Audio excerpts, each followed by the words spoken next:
sistem pemidanaan tindak pidana, pertanggungjawaban pidana dan penyertaan pidana dalam tindak pidana korupsi. Di kelompok kami terdapat anggota itu saya sendiri, Rogo Ali Kamar Besi, ada Ali Piswadi dan Davi Arifin Putra. Subjek hukum tindak pidana korupsi akan dibacakan oleh Davi Arifin Putra. Subjek hukum tindak pidana korupsi. Subjek hukum merupakan orang yang dapat dipertanggungjawabkan sebagai pelaku tindak pidana.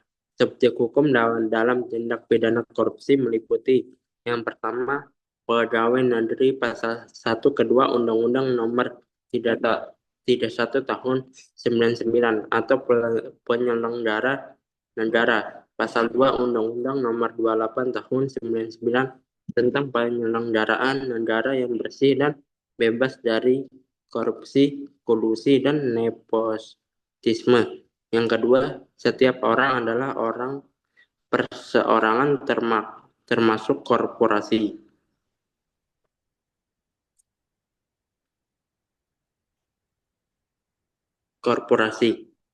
Berdasarkan perkembangan Undang-Undang Indonesia, maka terdapat 3 sistem pertanggungjawaban pidana korporasi, yaitu yang pertama, pengurus korporasi sebagai pembuat dan penguruslah bertanggung jawab. Yang kedua, korporasi sebagai pembuat dan pengurus bertanggung jawab. Dan yang ketiga, korporasi sebagai pembuat dan juga sebagai yang bertanggung jawab. Korporasi dapat dipertanggungjawabkan bersama-sama pengurus by punishment provision apabila pengurus korporasi manusia alamiah yang memiliki key position dalam struktur kepengurusan korporasi memiliki kewenangan untuk mewakili, mengambil keputusan, dan mengontrol korporasi melakukan tindak pidana untuk keuntungan korporasi yang bertindak baik secara individual atau atas nama korporasi. Jadi ada power decision dan decision accept by corporation as policy of the corporation. Dalam hal ini, mensre dari manusia alamiah pengurus diidentifikasikan sebagai mensre korporasi.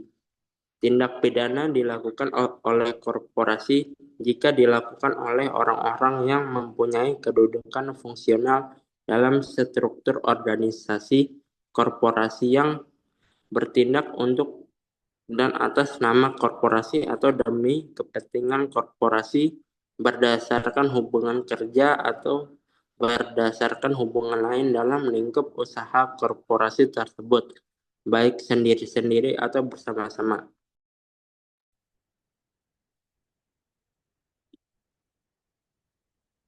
Baik, selanjutnya ada sanksi pidana tindak pidana korupsi. Yang pertama ada pidana mati.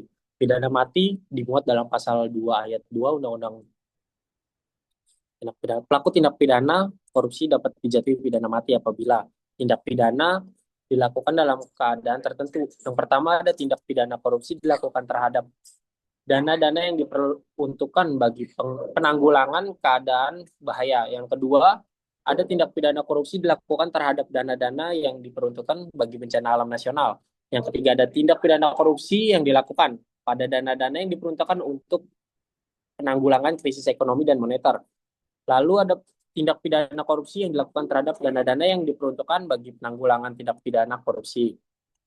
Lalu ada pidana penjara. Pidana penjara paling banyak dimuat dalam Undang-Undang PTPK. Hampir setiap rumusan tindak pidana korupsi dimuat dalam undang-undang tersebut, disertai dengan adanya sanksi pidana penjara. Sanksi pidana penjara diantaranya terdapat pada pasal 2 ayat 2 dan pasal 3, pasal 5, pasal 6, pasal 7, pasal 8, pasal 9, pasal 10, pasal 11, pasal 12, pasal 12A, pasal 12B, pasal 13, pasal 15, dan pasal 16. Lalu terdapat pidana denda. Pidana denda sebagaimana pidana penjara. Pidana denda juga hampir ada pada setiap rumusan tindak pidana korupsi. Hampir seluruh rumusan tindak pidana korupsi dalam UU PTPK disertai dengan pidana penjara yang diikuti pula dengan adanya pidana denda.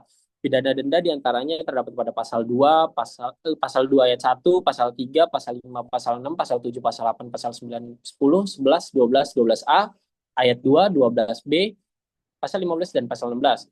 Pidana kurungan memang dikenal dalam KUHP sebagai tindak pidana pokok. Namun dalam UU PTPK tidak disebutkan adanya pidana kurungan sebagai sanksi pidana bagi pelaku tindak pidana korupsi. Lalu ada pidana tambahan dalam tindak pidana korupsi. Perampasan barang bergerak yang berwujud atau berwujud yang tidak berwujud atau barang tidak bergerak yang digunakan untuk diperoleh dari tindak pidana korupsi termasuk perusahaan milik terpidana, di mana tindak pidana korupsi dilakukan begitu pula dari barang yang menggantikan barang-barang tersebut. Ketentuan pidana tambahan dalam pasal 18 ayat 1 huruf A menyebutkan objek yang dapat dilakukan perampasan aset. Lalu pembayaran uang pengganti yang jumlahnya sebanyak-banyaknya sama dengan harta benda yang diperoleh dari tindak pidana korupsi. Hal tersebut tercantum pada pasal 18 ayat 1 huruf B. Pembayaran uang pengganti sebagai pidana tambahan memang seharusnya dapat dipaksakan pembayaran terhadap pelaku tindak pidana korupsi sebagai ganti atas kerugian yang ditimbulkan oleh pelaku akibat perbuatannya. Karena itu besarnya uang pengganti disesuaikan dengan jumlah kerugian negara yang ditimbulkan dari tindak pidana korupsi yang dilakukan oleh pelaku tindak pidana yang dilakukan oleh pelaku, tidak seperti pidana denda yang memang telah ditentukan jumlahnya dalam undang-undang. Penutupan seluruh atau sebagian perusahaan untuk waktu paling lama 1 tahun. Penjelasan dari pasal 18 ayat 1 huruf C tersebut menyatakan bahwa yang dimaksud dengan penutupan seluruh atau sebagian perusahaan adalah pencabutan izin usaha atau penghentian kegiatan. Selanjutnya ada pencabutan seluruh atau sebagian hak-hak tertentu atau penghapusan seluruh atau sebagian keuntungan tertentu yang telah dapat diberikan oleh pemerintah kepada terpidana. Selanjutnya, penyertaan pidana dalam tindak pidana korupsi akan dibacakan oleh Ali Fiswadi.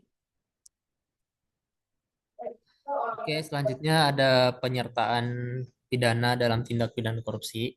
Di sini ada kategori pelaku tindak pidana. Yang pertama, orang yang melakukan atau orang plegen atau orang ini bertindak sendiri untuk mewujudkan segala maksud suatu tindak pidana. Kedua, ada orang yang menyuruh melakukan. Dalam tindak pidana ini perlu paling sedikit 2 orang, yakni orang yang menyuruh melakukan dan orang yang menyuruh melakukan. Kan jadi bukan pelaku utama yang melakukan tindak pidana, tetapi dengan bantuan orang lain yang hanya merupakan alat saja. Ketiga, ada orang yang turut melakukan. Turut melakukan artinya di sini ia telah melakukan bersama-sama. Dalam tindak pidana ini dilakukan pelakunya paling sedikit harus ada 2 orang, yaitu orang yang melakukan dan orang yang turut melakukan. Next. Next. Rogip. Next. Selanjutnya ada penyertaan dalam tindak pidana. Di sini secara teoritik, seseorang yang dijerat dengan penyertaan dapat dalam melakukan tindak pidana korupsi dapat dimintai pertanggungjawaban pidana dengan syarat yang pertama mempunyai niat batin yang sama dengan pelaku tindak pidana korupsi lainnya ketika melakukan perbuatan yang dilarang oleh undang-undang. Penerapan kelalaian dalam penyertaan ini melakukan tindak pidana korupsi belum sesuai dengan dasar teori pemisahan tindak pidana dan pertanggungjawaban pidana. Untuk dapat dimintainya pertanggungjawaban pidana terhadap pelaku dalam penyertaan tindak pidana korupsi, unsur kesalahan yang harus dibuktikan ialah adanya kesengajaan dalam melakukan tindak pidana korupsi, bukan merupakan sebuah kelalaian. Mungkin itu saja. Kurang lebihnya mohon maaf. Nanti ditutup oleh Rogip Albi Panggarbesi. Ya, baik. Sekian presentasi kelompok 6 Ibu Bapak. Apabila ada kekurangan kami menerima kritikan. Kurang lebihnya mohon maaf. Billahi taufiq wal hidayah. Wassalamualaikum warahmatullahi wabarakatuh. Ya.